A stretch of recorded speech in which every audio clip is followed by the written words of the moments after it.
வெண்மையாய் இருப்பதாலா, வட்டமாய் ஒளிர்வதாலா, தேய்ந்து மறைந்து மீண்டும் வளர்வதாலா? நிலவு பெண்ணே, உன் பேரழகில் எங்கள் கவிஞர்களை காலகாலமாய் ஏன் இப்படி மயக்கி வைத்திருக்கிறாய்?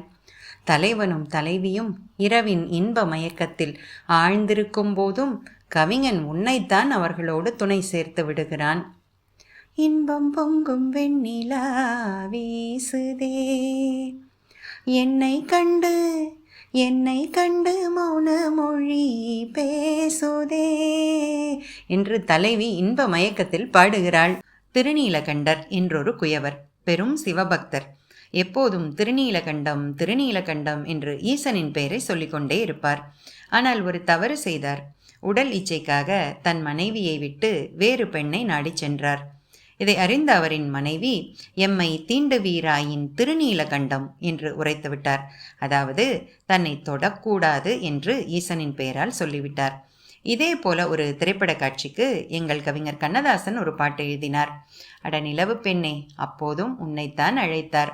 நிலவை பார்த்து வானம் சொன்னது என்னை தொடாதே, நிழலை பார்த்து பூமி சொன்னது என்னை தொடாதே, நதியை பார்த்து நாணல் சொன்னது என்னை தொடாதே, நாளை பார்த்து இரவு சொன்னது என்னை தொடாதே, புதியதல்லவே தீண்டாமை என்பது, புதுமையல்லவே அதை நீயும் சொன்னது, சொன்ன வார்த்தையும் இரவல் தானது, திருநீலகண்டனின் மனைவி சொன்னது, திருநீலகண்டனின் மனைவி சொன்னது. பெண்ணிலவே, உன் பெயரை மந்திரம் போல் பலமுறை திரும்ப திரும்ப சொல்வதில்தான் எங்கள் கவிஞர்களுக்கு எத்தனை ஆசை. வான்நிலா நிலா அல்ல உன் வாலிபம் நிலா, தேன்நிலா எனும் நிலா என் தேவியின் நிலா, நீ இல்லாத நாளெல்லாம் நான் தேய்ந்த வெண்ணிலா என்றல்லவா கவிஞர் எழுதியிருக்கிறார்.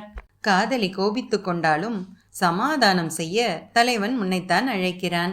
நிலவுக்கு என்மேல் என்னடி கோபம் நெருப்பாய் எரிகிறது, இந்த மலருக்கு என்மேல் என்னடி கோபம் முள்ளாய் மாறியது. தலைவியின் காதலை ஏற்றுக்கொள்ளாது தலைவன் மறுக்கையிலும் நீதான் அகப்படுகிறாய். நிலவே, என்னிடம் நெருங்காதே, நீ நினைக்கும் இடத்தில் நான் இல்லை. மலரே, என்னிடம் மயங்காதே, நீ மயங்கும் வகையில் நான் இல்லை என்கிறான் தலைவன். வெண்ணிலவே, ஒரு திரைப்படத்தில் ஆசிரியர் வேலைக்கு தம்பதியர் தேவை என்று ஒரு விளம்பரம் வருகிறது. பணத்தேவை காரணமாக அப்போதுதான் அறிமுகமான ஒரு ஆணும் பெண்ணும் தாங்கள் கணவன் மனைவி என்று பொய் சொல்லி அந்த ஊருக்கு சென்று வேலையில் சேர்ந்து விடுகிறார்கள். அதன் பிறகு அவர்களுக்குள் செல்ல சண்டைகள் நிறைய வருகிறது. அந்த பஞ்சாயத்திலும் நீதான் மாட்டிக்கொண்டாய். வாராயோ வெண்ணிலாவே என்று சொல்லி ஆண் புலம்புகிறான். கேளாயோ எங்கள் கதையே, அகம்பாவம் கொண்ட சதியால், சதி என்றால் மனைவி, அறிவால் உயர்ந்திடும் பதி நான், பதி என்றால் கணவன், சதிபதி விரோதம் மிகவே சிதைந்தது இதம் தரும் வாழ்வே என்கிறான். பெண் அதற்கு சொல்கிறாள், வாக்குரிமை தந்த பதியால் வாழ்ந்திடவே வந்த சதி நான், நம்பிட செய்வார் நேசம், நடிப்பதெல்லாம் வெளிவேஷம்.